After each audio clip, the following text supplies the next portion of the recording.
That movie show. No. Oh, yeah, a little bit. I hope you have. It is. It really is. Well, see, this is actually, it's a great metaphor because we've been doing Vegas month, right? Well, we were trying to, but much like all Vegas trips, they start out with the best of intentions. Halfway through, everything gets messed up, and then you wake up 3 weeks later and you're like, oh, I was supposed to do something. Right. We're wrapping up Vegas month with the Hangover, as you should do.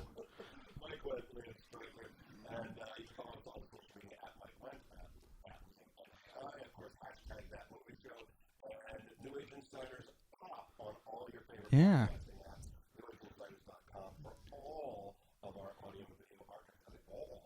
Oh. Well, I'm just glad that your voice is back, because we've been still doing the radio version of that movie show sponsored by Showcase Cinemas.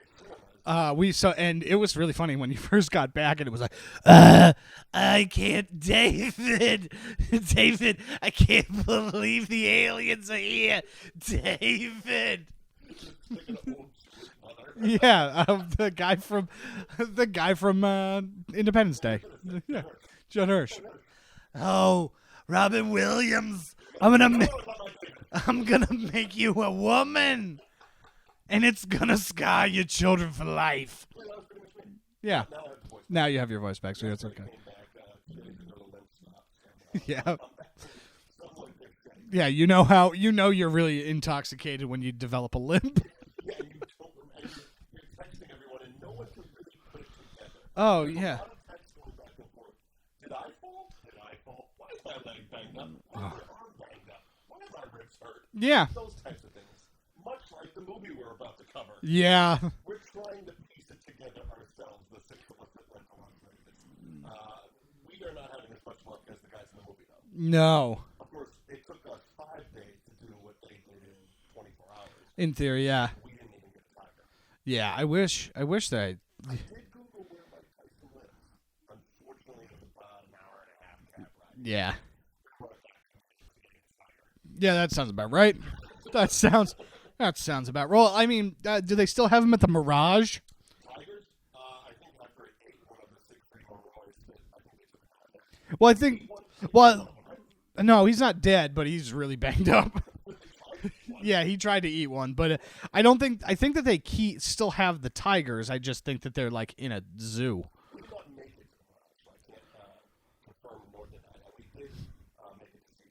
I went to Caesar's Palace as well. It was beautiful.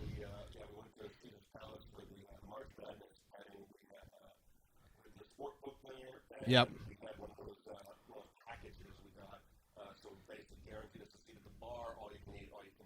Cool. Cool. It's cool. Cool. It's cool. Oh, that's not cool. Yeah. Yeah, right.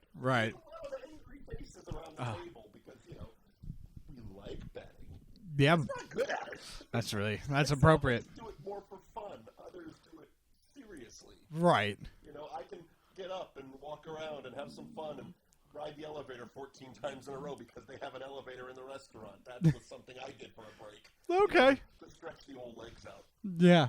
Other people punch the table a few times. Yeah. Squeak their own. Yeah, as you do. Oh, yeah. It is, of course, The Hangover. It was released June 5th, 2009, 10th anniversary of The Hangover. Oh, wow, good for them. Happy 10th anniversary. It's been that long. Yeah, it has. Wow. Written by John Lucas and Scott Moore, produced by Goldberg and Todd Phillips, directed by Todd Phillips, starring Bradley Cooper, Ed Helms, Zach Galifianakis, Ken John, Heather Graham, Justin Bartha, Jeffrey Tambor, and, of course, my guests. Yeah. I'll be a Doug. Budget of $35 million. Box office of $467.5 million. Highest grossing R-rated movie at the time. Yeah. This movie was and is still so funny. I mean, I've probably seen this movie 24 times. It's become, though, the movie now, especially 10 years later, that everyone points better than Planes, Trains, and Automobiles.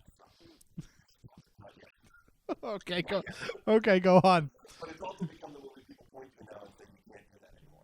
Yeah. It's like the poster child for you can't make that movie anymore. And it's like, okay, I don't think. There's a couple words in there that have become faux pas in culture. Yeah. Other than that, it's no worse than any other Vegas bachelor party culture. See, the biggest thing is when somebody says that, it's because people have since tried and have executed it poorly, right?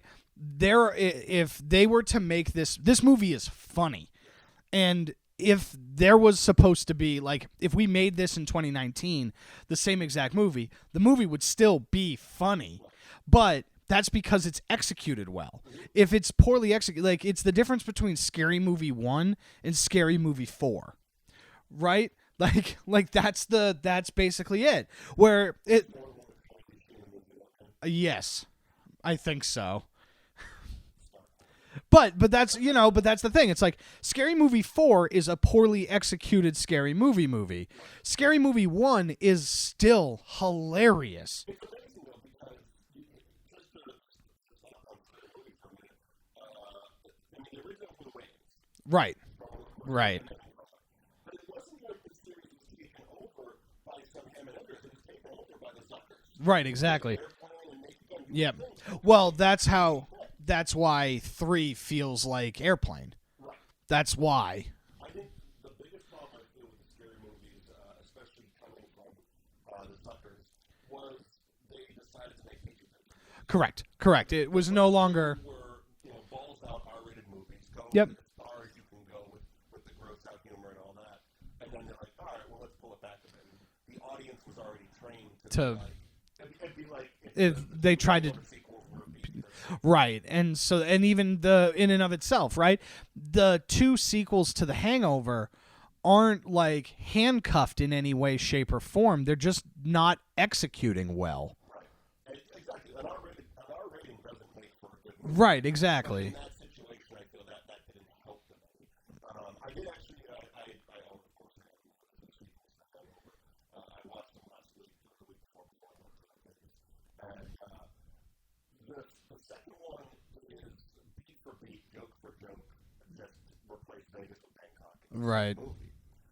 However, the third one gets a lot of shit, but I feel if the second one didn't exist, it would be a good one. People would appreciate the third one as the second one a lot more because it's a different story. Right. It's a different story. It ties back into Vegas. It brings a lot of the characters. Heather Graham comes back. They revisit the kid and all that. Right. Stuff. Like X is in it. It tied up a lot of the loose ends, or not even loose ends, but just kind of circle back to the right. without doing the same bits. Right. While also kind of doing the same bits. I mean, Doug still gets kidnapped. Yeah. It's kidnapped instead of lost. Yeah. Right. He's not on the roof. Right, exactly. With a terrible sunburn. The funny part about it is doing some trivia and doing some interviews, and I watched the commentary track as well on this. Bradley Cooper would say, he's like, yeah, we were walking around Vegas. They shot in Vegas for 15 days. Yeah. And he's like, I was scarred and bloody, and the horrible, I forget the actor's name, who played Doug, was just horrible sunburn. And yeah. Yeah, right. Right. It's Vegas. Yeah. Yeah. Oh. There's a couple of things about it, especially the scene at Steve's house in the parking lot when they're picking up the cop car. Right. If you pay attention to the background, nobody's an extra. They're just filming. Pissed off and annoyed customers and employees literally standing and staring at the camera. Yeah. Everyone in the background is just waiting for them to wrap this shit up. Yeah. And it was funny because, like I said, they only had a $35 million budget, which sounds like a lot, but isn't a lot. No. They only had 15 days, and they had to get the Caesar shit done quick. Right. So it was like, all right, set up, do it. Get out. Get the hell out of here. Yeah. Right. And it's the most popular one. Yeah, this movie, this movie, for as popular as it is and as iconic as it is, they definitely didn't have the budget that like a Forgetting Sarah Marshall did, where it's like, hey, we're gonna shut down half of the lobby of this Hawaiian casino. Yeah, I mean this whole resort to film this movie because they just didn't have the budget because. Right.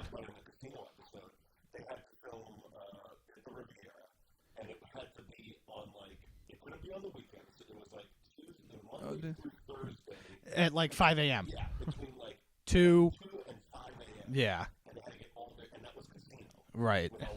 And that's Scorsese at his Scorsesiest. It wasn't like, hey, this is the guy from old school. Right. Right. That's Martin Scorsese. Right. You know, and then the other thing too is like you look at this, nobody knew who Zach Galifianakis was, and then Bradley, most well known, right, because of The Office. But yeah, Bradley Cooper at this point was the handsome jerk in some movies, but that was about it. He was in that, but that's about it. He was in Wet Hot American Summer, but like he was the handsome jerk. Yeah. And so nobody knew who these people were, so really it's just like this catapulted everybody. And the Bradley Cooper Todd Phillips connection is basically what gave us the stars for it. Right. Todd Phillips is the one who spearheaded that and backed him, and he was a producer. Right. So if the Hangover hadn't happened, we wouldn't be crying in the theater for stars. Right. You're right. And who would have thought that the guy that got mauled by a tiger would put out the most inspirational movie this year?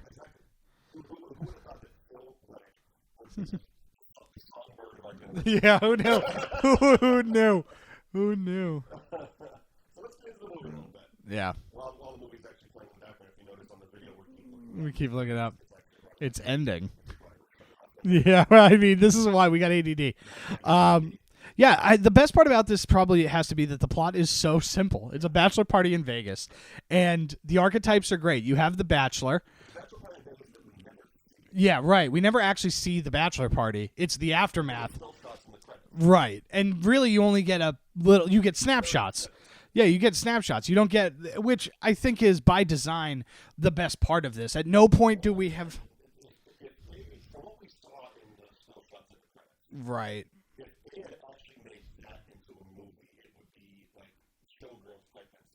Yeah. Yes.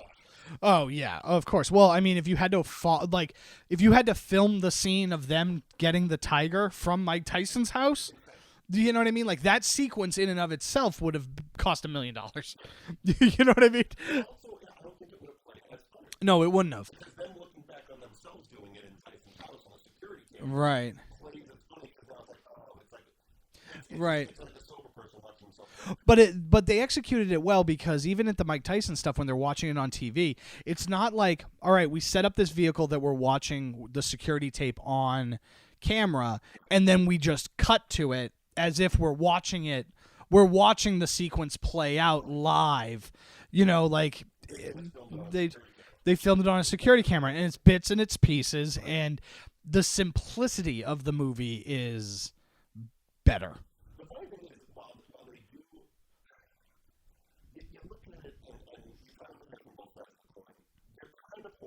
Oh, they're terrible people. They're kind of, yeah. I mean, especially Bradley Cooper's character, when you really dissect him. Yeah. Because we first meet him, he's a school teacher. Yes. Okay. He's a school teacher who is ripping off his students on a fake field trip to take their cash for Vegas. Right. That's how we meet this human being. Yeah. He's leaving school and basically telling students, fuck off, it's the weekend. Leave me alone. Let's get out of here before these nerds start talking. Yeah.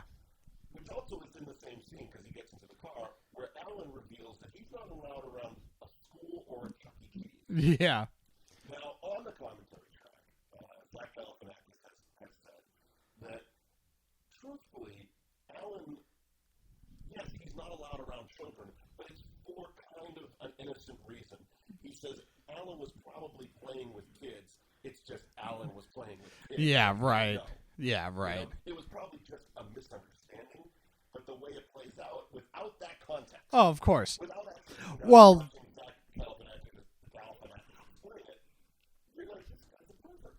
Oh, well, it also just helps because he's clearly the outsider in this situation, right? Because he's Doug's fiance's brother. And so he has to come along to the bachelor party because Doug's fiance wants him to go. Because Doug's doing the right thing, because Doug's a good dude, right? From all accounts, it seems like Doug is just a good dude. Right, exactly. And so the best part is you're looking at everything Alan does through the eyes of people that don't know him. And so he just says stuff and you're like, look, there's a tiger in the back seat, so I can't process the nonsense you're saying right now. Like, right.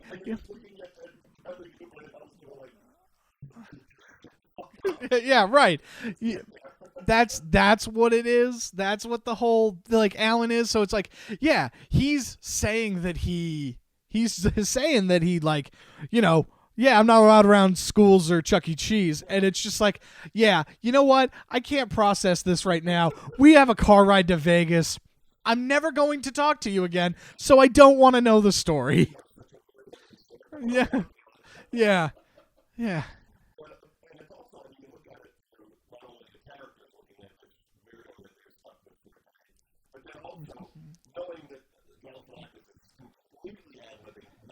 Oh, yeah. Oh, yeah.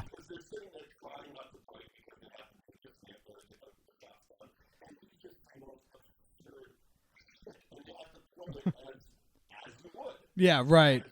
Right.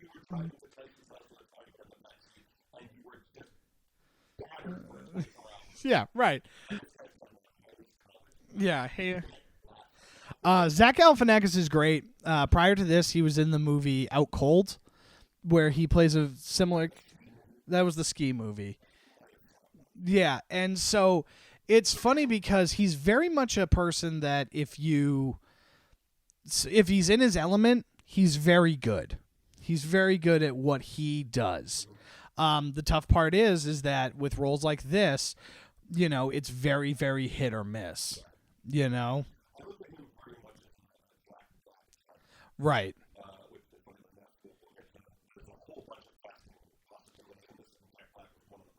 Yeah.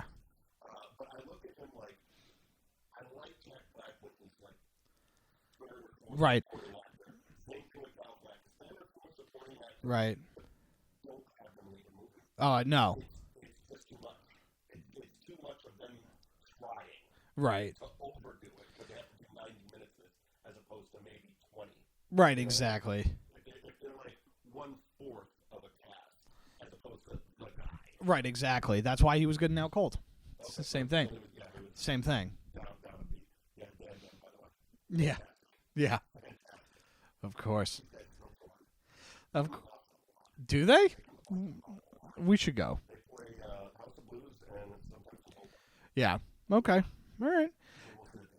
And so, yeah, so the movie starts and basically nonsense happens. We end up getting a lot of stuff where, right, it definitely sets up who everybody is. Like the Spanish version of, it's one of those, one of the Elvis love songs, I forget right now what it is, but it was a Spanish version, and it's kind of like, it's almost setting up like a romantic comedy. Right. Over the wedding being set up. Right. It's got the calligraphy stenciling of the credits and stuff, and then the phone call from the desert. Yeah, right. We fucked up, and it just goes to that harsh white light of morning Vegas. Yeah. And it's like even looking over, because at night people look at Vegas and the neon and all the bright lights. And it's like, oh, this looks wonderful. This is fun. Morning Vegas is gross. Well, it feels like the. Well, yeah, it looks like a ghost town, but the people. It looks like a zombie movie, is what it looks like, because you wake up, you open your window, and if you have a room that can overlook the strip or part of the strip or something like that, of course, I might have done that to my hotel in Dubai. I'm lucky I didn't lose a hand. Yeah. Well. Yeah. So basically, yeah, of course.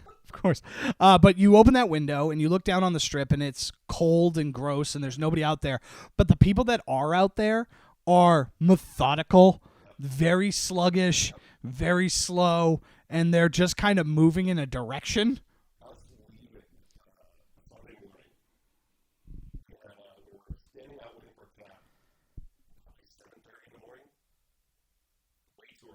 Right.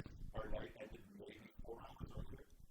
And it's me and my buddy Will, and we're sitting there just not speaking. Meeting with my they were at 7:30 in the morning. I'm very in like what did you look at?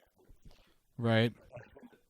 This group of younger guys, 4 out of the casino, one holding a full Grey Goose bottle. They're drunk off their asses. He stumbles and smashes the bottle as he face plants right into the street. Yeah, right. Right. And then there's another guy following them out, and he's sitting there holding a glass of brown liquor, whiskey, scotch, whatever, and he just goes, I'm with that.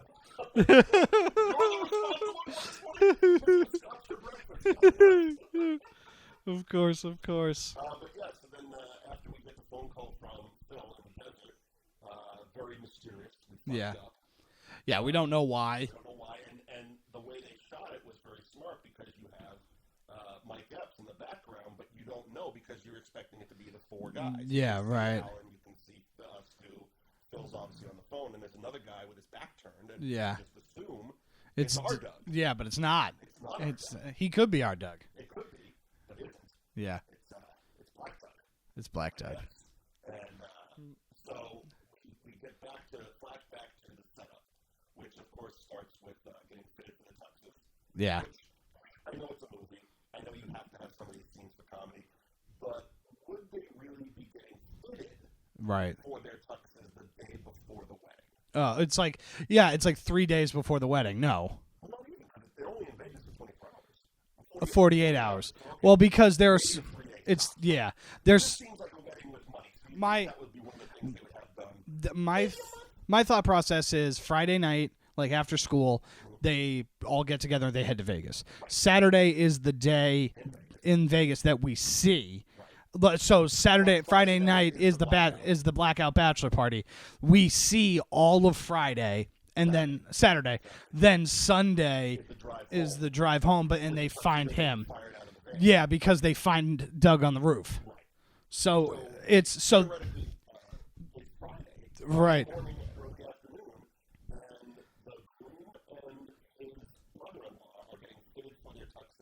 Right.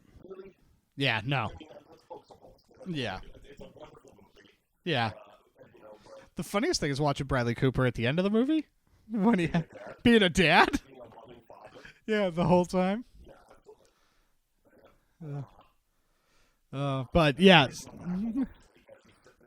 Yeah. The movie on.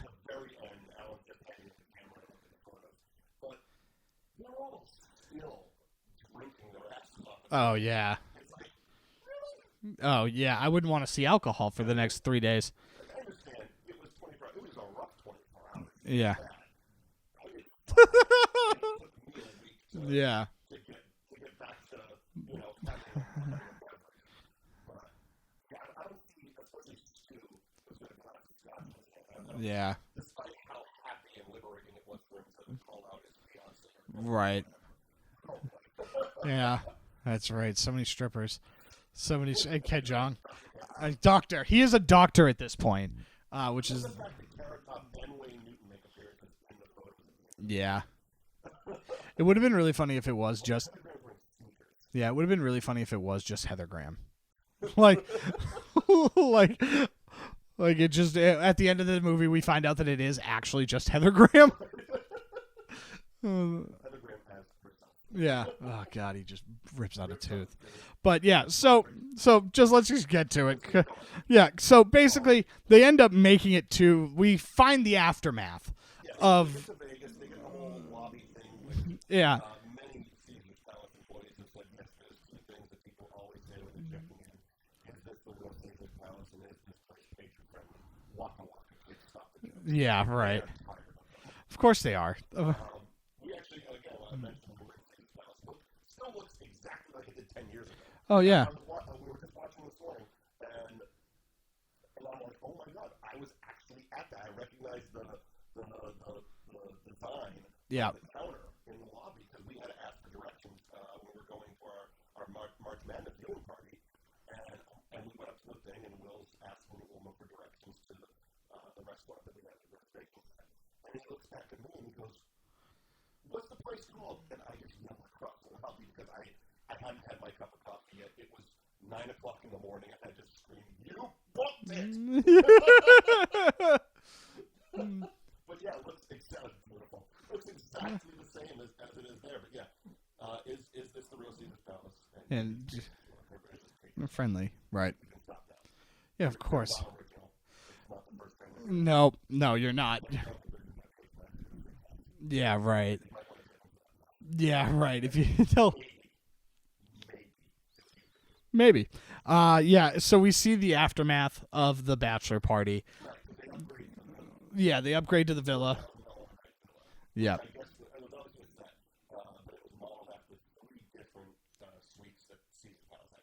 Okay. You can't actually get it, but the main one it was modeled after is an actual suite, which is known affectionately as the Rain Man suite. Okay. Okay. Yeah, Alan. Yeah. So good. Yeah. And it's so great because that shot is so great because the camera was tied to him. So he's stationary while the entire room moves around him, which is great because it's such a good disorienting feeling, and it works so well in the beginning of this. This goes back to what I was saying earlier, where this movie is executed well. And because the movie is executed well, that's why this movie works. It's stuff like that, where it's like it causes the disorient. It's a filmmaking technique where it's like, yeah, we don't get a steady shot until he gets into the bathroom and we see the tiger. You know what I mean? Like,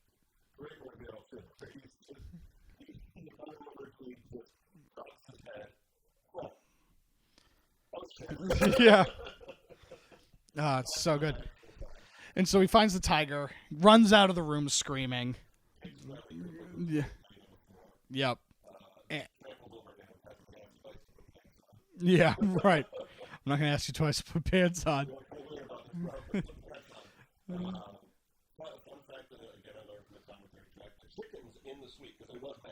Yeah.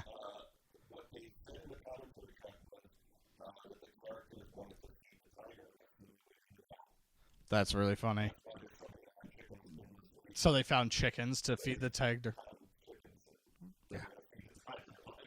Yeah, that makes sense. That makes all the sense in the world. Yeah. So they basically kind of put everything together, and they're trying to figure out where Doug is. They don't know where Doug is. They don't have panic yet, but they realize that Doug is no longer there. And thus begins the Nancy Drew mystery that is, where's Doug? Yeah, they find a baby. Yeah, baby Carlos. Yep, a.k.a. Tyler. But they then go to breakfast. Yeah. Right. Yep. Yep.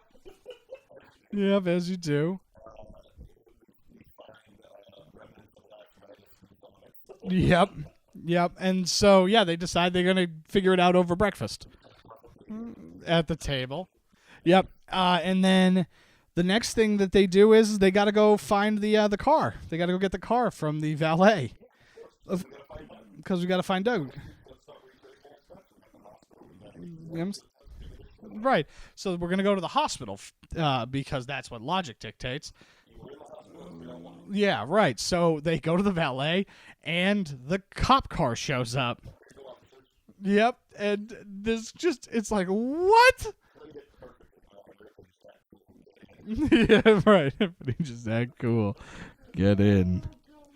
So then they make their way to the hospital, where they find that he had a massive head injury, and that's why they were in the hospital. Yes. Yep. He fought Wayne Newton.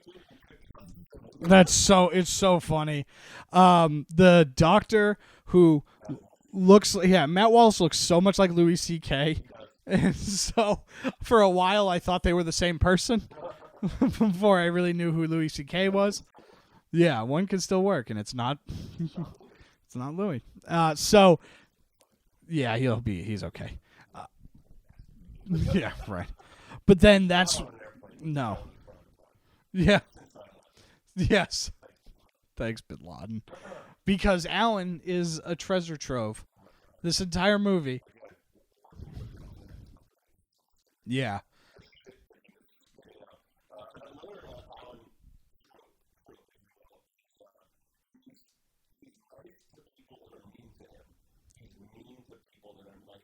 Yeah. Yeah. Yeah, right. Yeah. Yeah. God, he's such a man child. Such a man child. I told the beard flea he's a child. But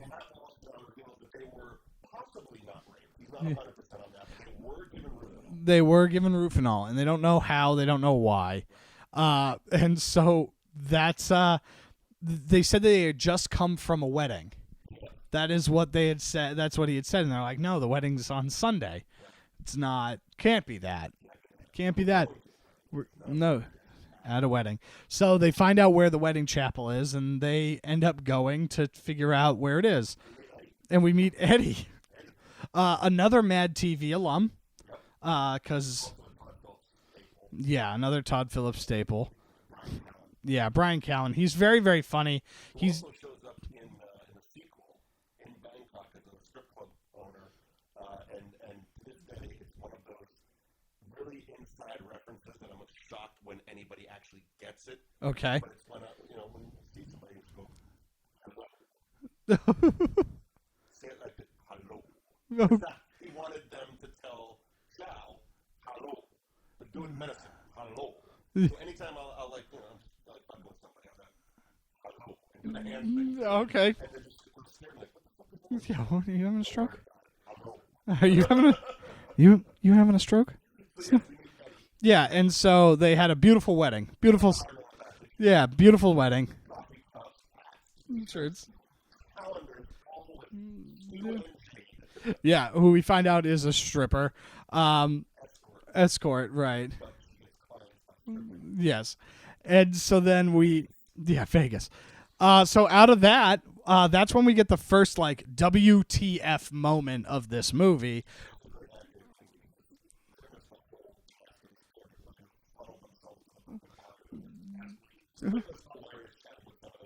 Okay.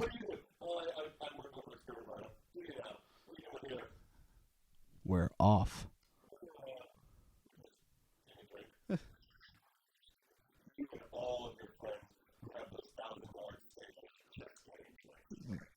Yeah.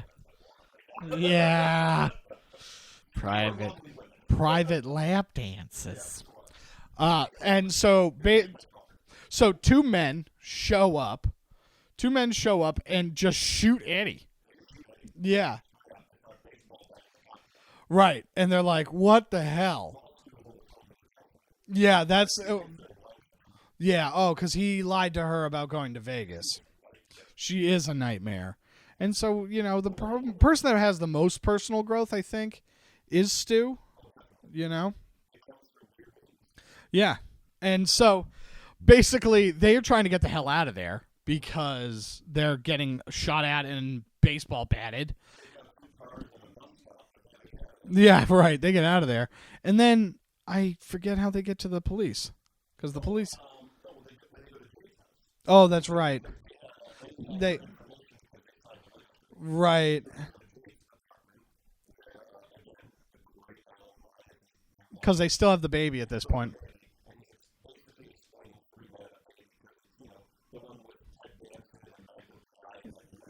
Yeah. Yes. Of course. Yeah, but he's a dentist. He's because that's the funny thing is he keeps saying he's a doctor and everybody else is going he's a dentist and then she's like he's a doctor. I'm just a dentist. Yes.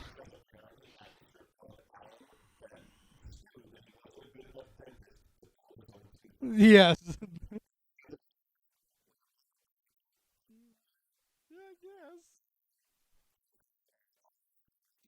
Yes.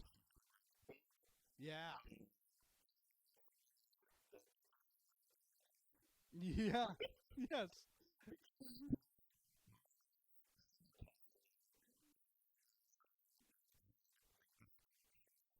Yes, that's right.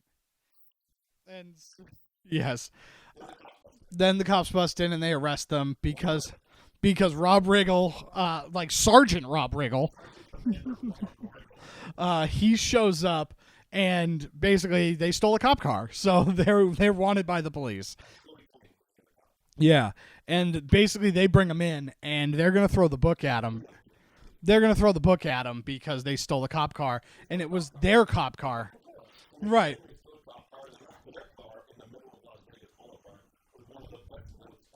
Yeah. Yeah. Right. Couldn't find a meter, but he was $4. So they steal the cop car and they're like, "Look, here's the deal. Will you?" Right. So they sweet talk their way out of yeah, weird, cliche. All right. But yeah, like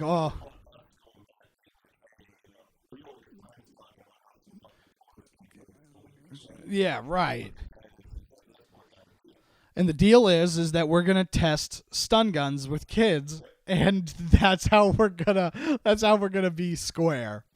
And so, I yeah, unbeknownst to them, so they get in front of a school of kids, on a Saturday. So on a Saturday, and basically the blonde kid from Bad Santa. It's not actually him, but he just looks like that kid. Just looks like that kid. Shows up and yeah, he does. And he just tases the shit out of Alan. While Rob Riggle just yells, "In the face!"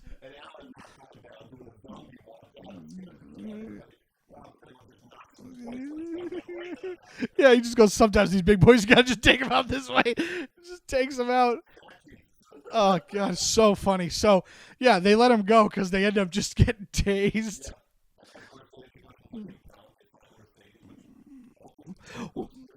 Well, and that's the funniest part is because they're all like, "This car's going to be destroyed. This car's going to be," and it's pristine. It's pristine. Yeah, right. And so they leave. So they leave, and they're like, "All right, it's time to get out of here." Yeah. Bang, bang, bang, bang, bang. Doug's in the trunk. Yeah, we had Doug in the trunk the whole time. So they open it up, and out pops a naked Asian man. Oh, God. Oh, God, it was so funny. So goddamn funny watching that Ken Jeong just jump out of that with a tire iron. To be naked? Yeah.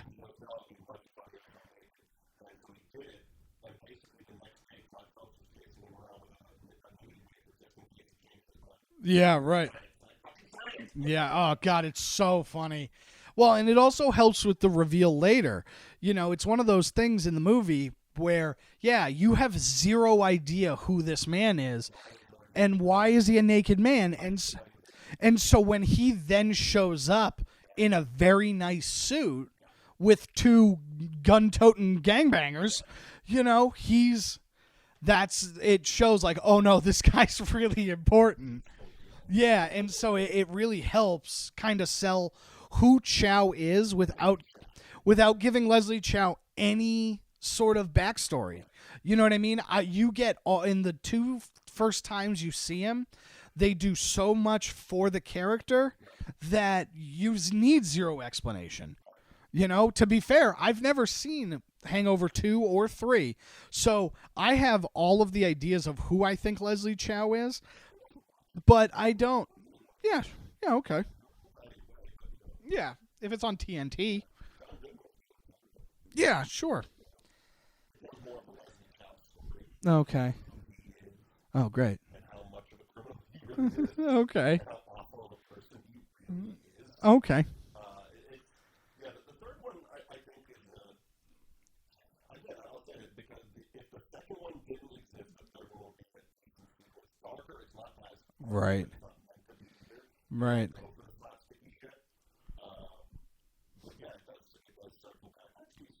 Right.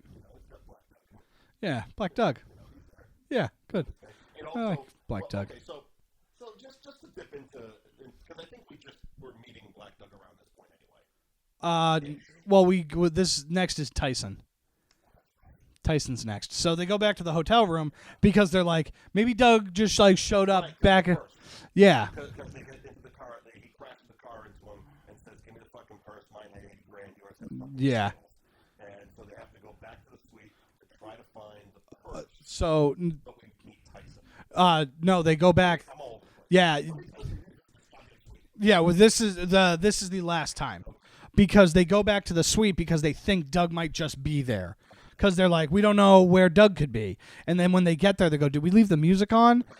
You fast forwarded. Because then this is where Tyson shows up, punches Alan in the face.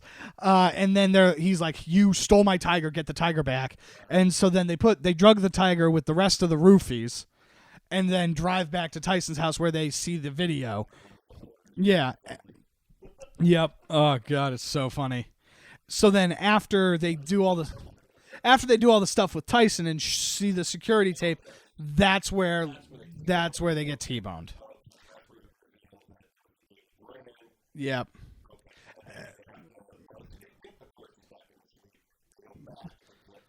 So Alan, and Alan says I can count cards. And so then we get the forever GIF, whatever, of the math one, where Alan goes all Rain Man on the whole situation, and they end up getting the $80,000. They end up getting the $80,000, and then the next morning they go to the desert to meet Chow to get Doug back. And so they pull up, and the thing is just like, all right, what do we do now? It's like, just flash the lights. Yeah, flash the lights. And they flash the lights and everybody gets out. Give us Doug. Give me the money. Give it to Doug. So they exchange for Doug, and it's revealed that it's Black Doug. That's not our Doug. I can be your Doug. I forget if it must have been at Helms instead. They just go, our Doug is a white. Yeah. Our Doug is a white. It's very good. Very funny. I'll be your Doug. Yeah. So then finally Chow just goes, not my problem.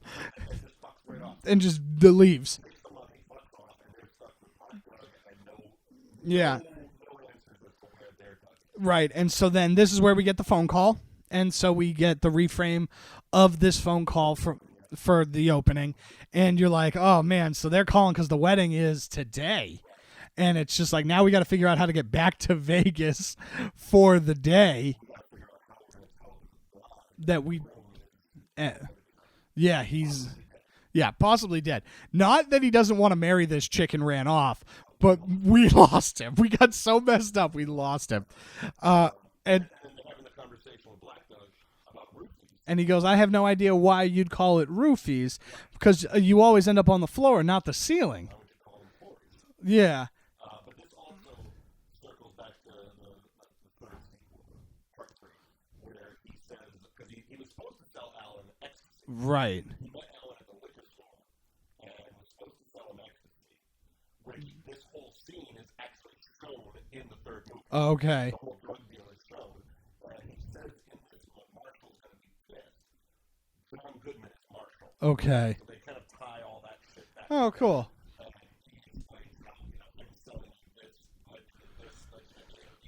Right.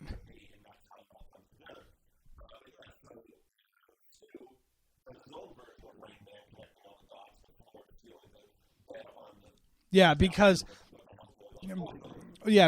they talk about it when they're on the roof the first time about this funny thing they used to do to Doug, where they were at summer camp and they would take his mattress and like push it out into the lake or something.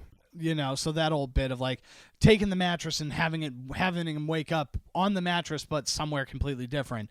And so that's where they're like, holy shit, we brought him onto the roof. Yeah. No. Yeah, it was funny. Because we forgot. But it's really funny because they also tied together something that's really just shown in passing, where the mattress is on Caesar. In front of Caesar's palace, and they're like trying to get it off, and so it's like, wow, you guys like did so much damage that you threw the mattress off, but no, it was Doug trying to signal somebody that he was on the roof, which is it's just so funny, and it shows the foresight of the movie, right, to kind of lead something like that in there, that breadcrumb in there, and so they get up there, and Doug is sunburnt to shit. He is so burnt because he's been on a roof. So, it's just burning. And so then now it's the race to get to the wedding.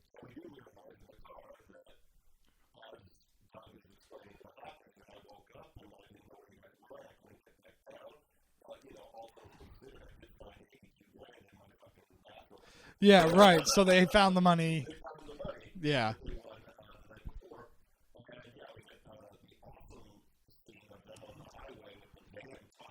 Yeah, I think so. But they just throw the tuxes in there and then are changing on the side of the road while it's intercut with like the sad wedding. Like everybody's just kind of sitting there and waiting, not expecting them to get there. Yeah. Yeah, great camera. Yeah. And so then they bust through the door and it's wedding time. Great line, very dated though. As Helms busts through the door, he goes, "Sorry, MapQuest took us on a weird route." Yeah. That's something that can't really happen. GPS, Google Maps, or Waze. Yeah, you don't have the boy band. Turn right. Oh yeah. Yeah, there's too many things. Right. Yeah. I miss it because like at one point they have movie tie-ins. So like one time for I think it was London had fallen, it was Morgan Freeman doing the voice. Yeah, R2D2. You get R2. Yeah. Yeah, that one was dumb. Yeah. Oh, thanks.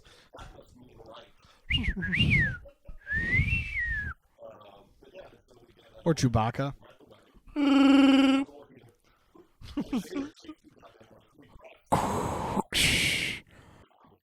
Rerouting. Because you missed it. Yep. Yes, everything goes off without a hitch. You find out Bradley Cooper, loving father and husband.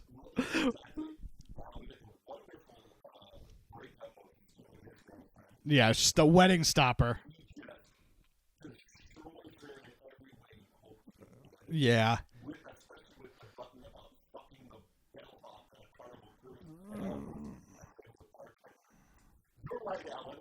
He's a bartender.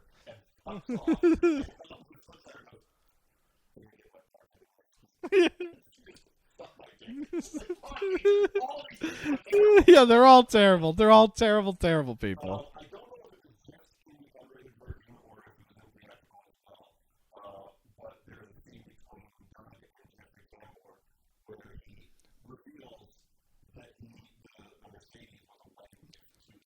Yeah. I never saw that part. I don't think I... Yeah.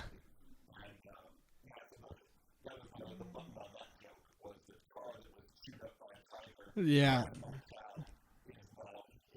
Yeah, right. it was his dad's prized possessions. Yeah, right. Yeah. It was sold to be the same exact type of car from Ferris Bueller's Day Off.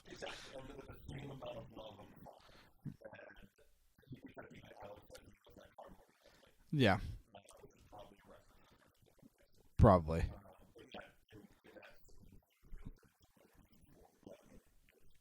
Yeah. And so it's really funny, and so they end up the Dan Band. Yeah. And I'm gonna live forever. Yeah. And then we get a nice little refrain where Alan finds the camera, and they're gonna look at all the pictures, and they're like, "Look, here's the deal. We're gonna look at this once, and then we're gonna delete it. We're gonna delete it after that, and we'll never speak of it again."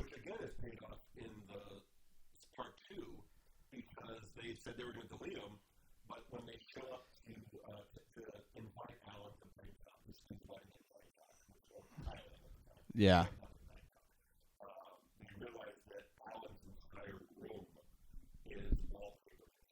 Yeah.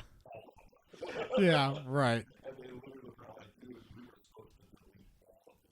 That's so funny. Yeah, that's so funny.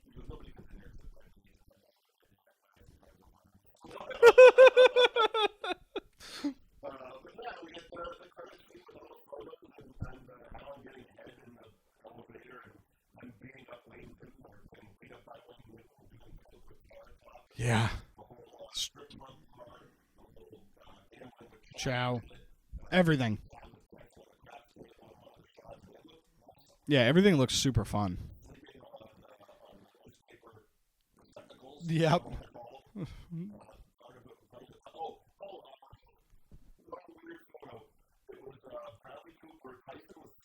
And he was gonna punch him.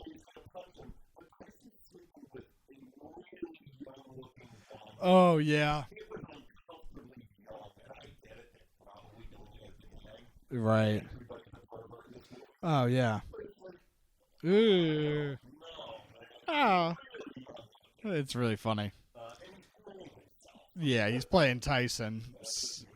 Yeah. Well, the good thing is this did so much for Tyson. Yeah.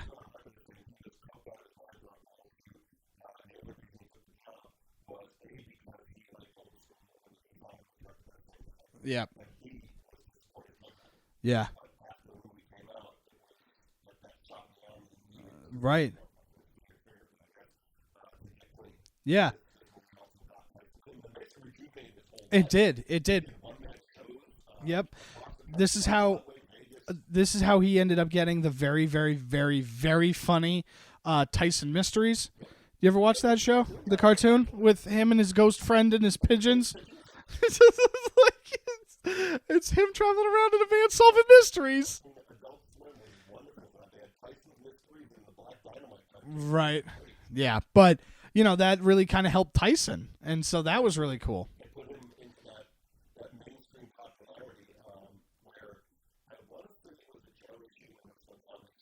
Right.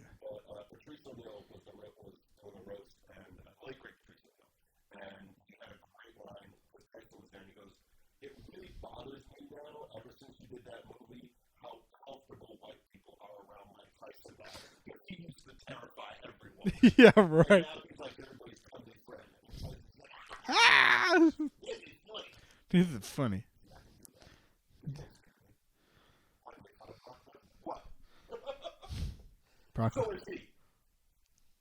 This movie is better than Planes, Trains, and Automobiles. Ooh, fun. I'll referee. Yeah, I just want to videotape the whole thing. At the same time. Yeah.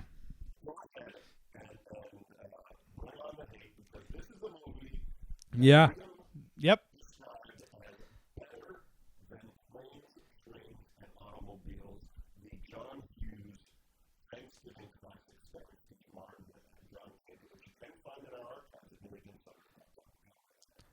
It's funnier. oh, shit. oh, okay. Fine. So, no, this movie is. It's funny. Yeah, well, I knew it was going to be it. No problem. I figured a short and sweet anti-heighten. The reason why, as a road movie comparison, the beats are just funnier. The thing with The Hangover is it's tighter than Planes, Trains, and Automobiles is. Now, to be fair to Planes, Trains, and Automobiles, that movie takes place over multiple states, whereas The Hangover takes place only over Vegas, right? And 3 more days, right? So the time frame is tighter, but my main comparison complaint is that Planes, Trains, and Automobiles just kind of slogs along, and at no point, like, they hate each other, and mostly Steve Martin hates John Candy for no discernible reason. Like, his character motivations is that he's just a curmudgeon, and John Candy doesn't really do anything to warrant any of the hate that he gets from Steve Martin, really. And so then we have several points in the movie. Right. Well, he says that in the first third of the movie. That speech of the, like, I like me, that should be at the end. But it's not. It's somewhere in the beginning. Yeah, Planes, Trains, and Automobiles structure is my issue, whereas The Hangover, it grabs you with its concept, and it doesn't let go, and it constantly drives forward. Everything builds on each other, and the characters, like Alan, like we talked about earlier, Alan is making non sequitur stuff, and at the beginning, it's just like, yeah, here's this thing, man. Like, you're here because my buddy's future in-law. Like, you know what I mean? Like, you're the brother-in-law. That's the only reason you're here, and I'm never going to see you again, so who cares? But by the end of the movie, it's like, oh, we've gone through this experience and we've grown together. We're like war veterans, but they've gone through some stuff, and they grow together closer as people in a way. Correct. Right, possible. You never know, because that's brought up in a DVD commentary that's not canon. It's not canon for this. Right. Yeah. Yeah, he's weird. And so, yeah, he's far more endearing. Right. John Candy is far more endearing than Alan's character is, but Stu and Phil both like Alan by the end, right? And they do like him a little bit, and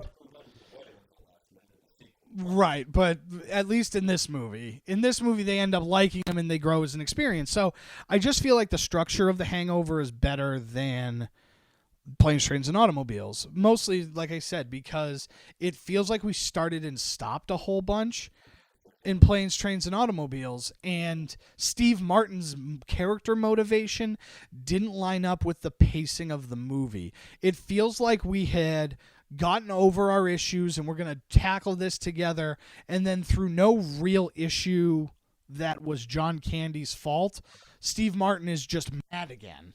And it's just like, okay, stop it.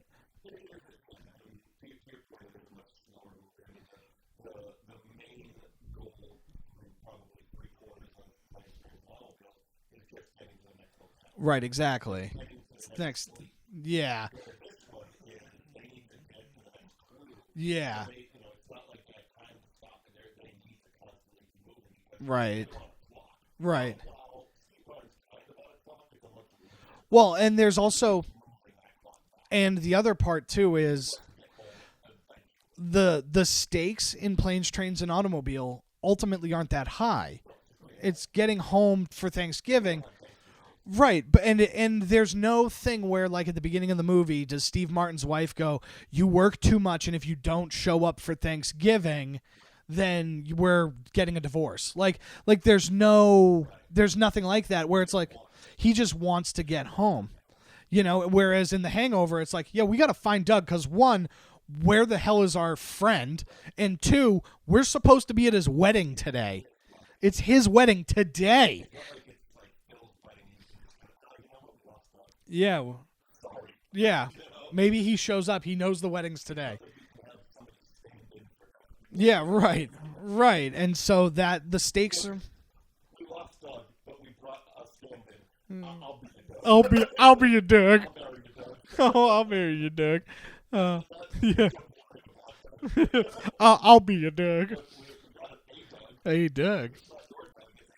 But that's ultimately the reasoning. My reasoning for why I don't like Planes, Trains, and Automobiles is I think that the pacing is all over the place and the story structure is annoying. I think that you have that like come to Jesus moment. You just mentioned it where it's I like me, my wife likes me, and all this other stuff. And it's like that's a really powerful speech, but you can't now have him understand.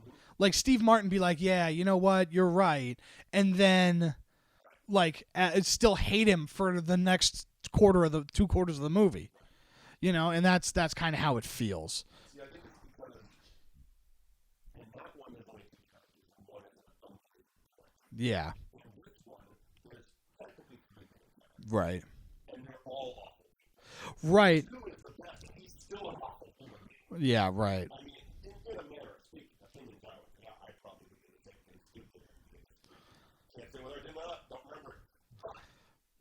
They're not great. No. You literally are ripping off children. Right.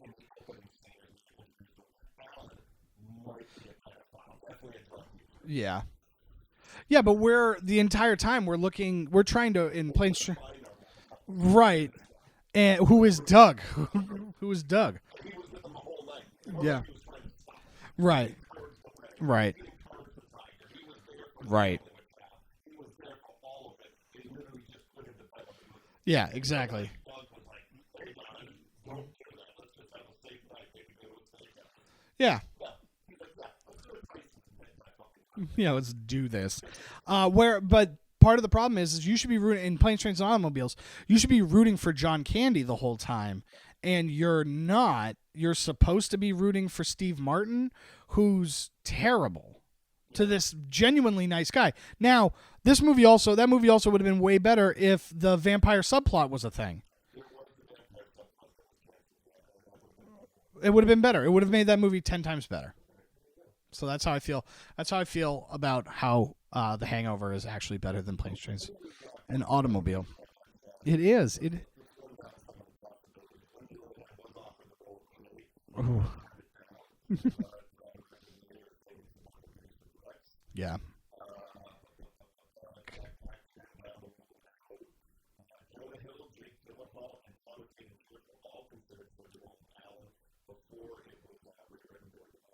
Okay.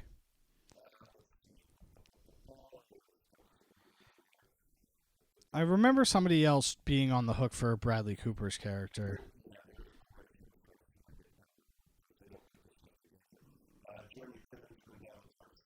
Yeah, I remember hearing that. Which would have been great because that was height Entourage at the time. But, I think Ed Helms kind of brings a dorkiness to the character that is very endearing. No, I don't, because of that. I don't think, because he would have played it more like a dickhead than like a guy that is a douche, but kind of a dorky douche. Yeah, right.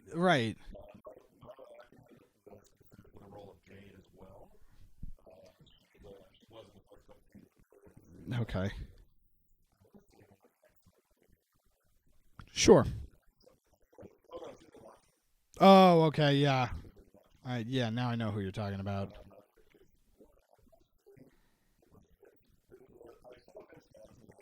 Yeah.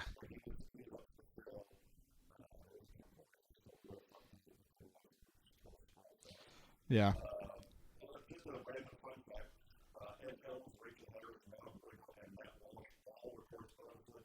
That's right. That's right.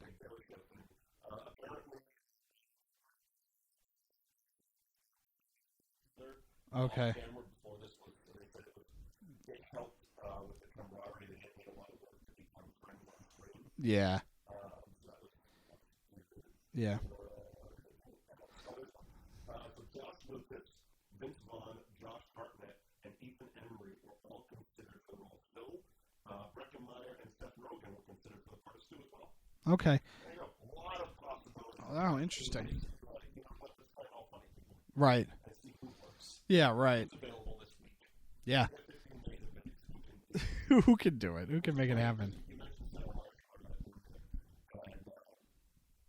That was filmed for a month in Hawaii. Yes.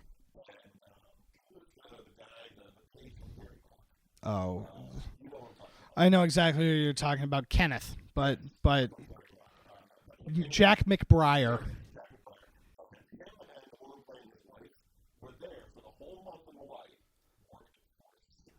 Yeah, of course. Yeah. Yeah, they're the best. That is that movie show. Hiatus. Can we say that this is season 2 now? That we're in season 2. Yeah, it's season 2. So we took a season. Yeah, we took a season off. Yeah, season 2, ready to roll. Nothing in Las Vegas. Yeah.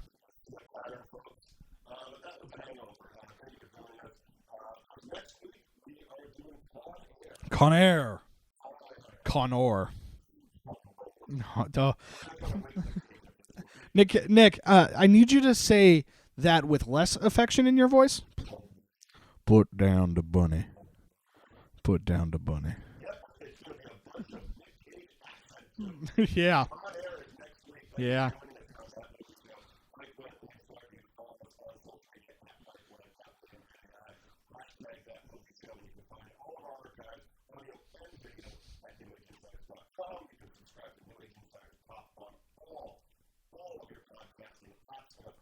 I started waving too early. I'm committed to the bit now. Yeah.